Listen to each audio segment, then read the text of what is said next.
on the subject of other UN information, inconvenient truth for Al Gore as his North Pole sums don't add up.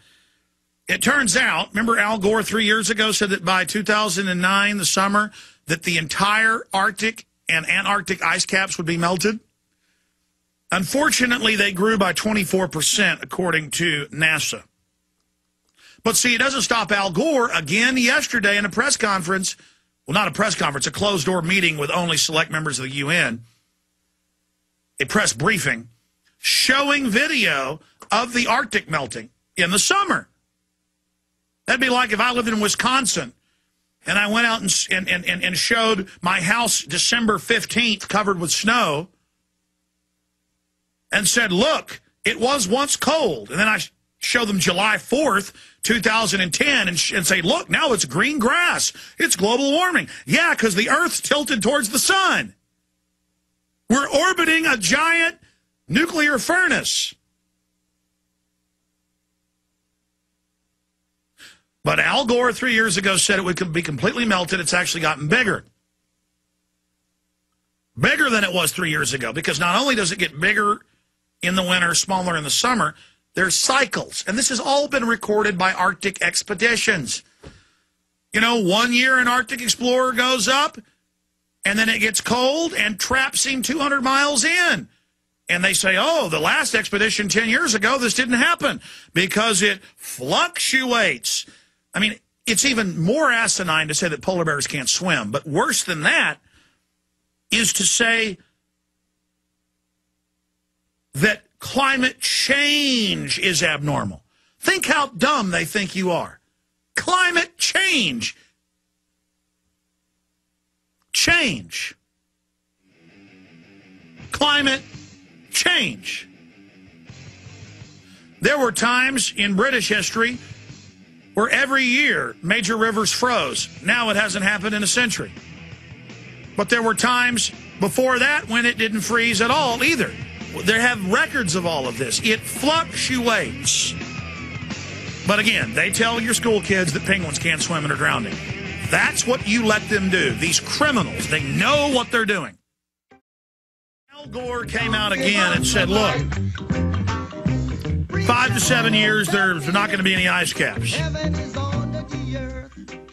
And then the actual scientist that he quotes came out and said, well, that's not actually right. I'm saying it could potentially maybe happen, but certainly not a 75% chance like Al Gore says. I mean, these guys said we were going to all freeze to death in 1974 and that we had to build and pay global taxes to build giant carbon dioxide factories to terraform the Earth. I mean, they just keep making up lie after lie. But notice, every lie positions them as the saviors of the Earth. They will save you. Just pay them the tax money. The good news is we had a big guest on yesterday who's a high-powered lawyer, works with Congress, and he did break the news here that he's already started litigation, but he didn't want to give details.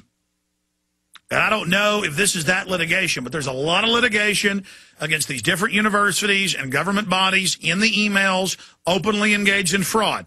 The British have been caught destroying the evidence now. But they said, don't worry, we have the value-added integrated data that we made up. They immediately destroyed the data. What does that tell you when somebody destroys the data when they get caught? It's like the police come in your house and you're like flushing cocaine down the toilet. I mean, it's...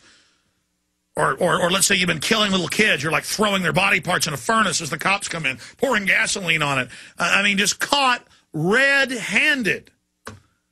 It's even worse trying to destroy the evidence. So now the Department of Energy's had to send a litigation hold notice regarding CRU to employees asking to preserve documents, saying do not shred documents. The Department of Energy has received a litigation hold notice from the U.S. Department of Energy General Counsel and the DOE Office of Inspector General. And this is due to lawsuits being filed and congressional requests regarding the Climate Research Unit at the University of East Anglia in England Accordingly, they are requesting that SRNSs, SRRs, this is happening in the U.S. too, not just England, and other site contractors locate and preserve all documents, records, data, correspondence, notes, and other materials, whether official or unofficial, original or duplicative, drafts or final versions, partial or complete, related to global warming. And this includes PDFs, PDAs, Palm Pilots, Blackberries, computers, telephone logs, internet usage files, emails, system manuals, network access information. It goes on and on. Folks, it looks like they're not going to get Copenhagen, but they're going to try to do it by stealth, as Lord Monckton and others have said. I want to break that down when we come back. But this is better than we thought. Because if there's no tentative agreement, Obama has nothing to sign.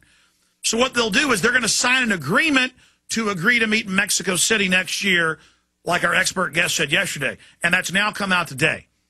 And he is still going to instruct the EPA to say that carbon dioxide is a deadly poison. And they're going to go ahead and implement the tax. We've got to fight it. We've got to make the Senate and the House do their job. The states have to say no. If we'll just get up off our butts, I mean, if a bully comes over and starts punching us and we lay there, we know he's going to win.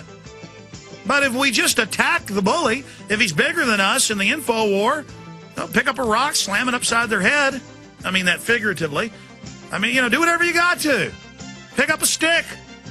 I mean, we got the info war. Let's get nasty with these people. Let's take them on. Let's discredit these criminals. They're scumbag, degenerate filth that will be defeated. We do have the initiative. They are on the run. They've been caught in fraud over and over and over and over again. And they always just say, there's a consensus, no one disagrees, and just move on. But now the fact that they're lying on purpose has been exposed. The third world got the leaked text last week. I told you that was a big deal. I mean, it's like jumping in front of a train's a big deal. I mean, I'm not that smart.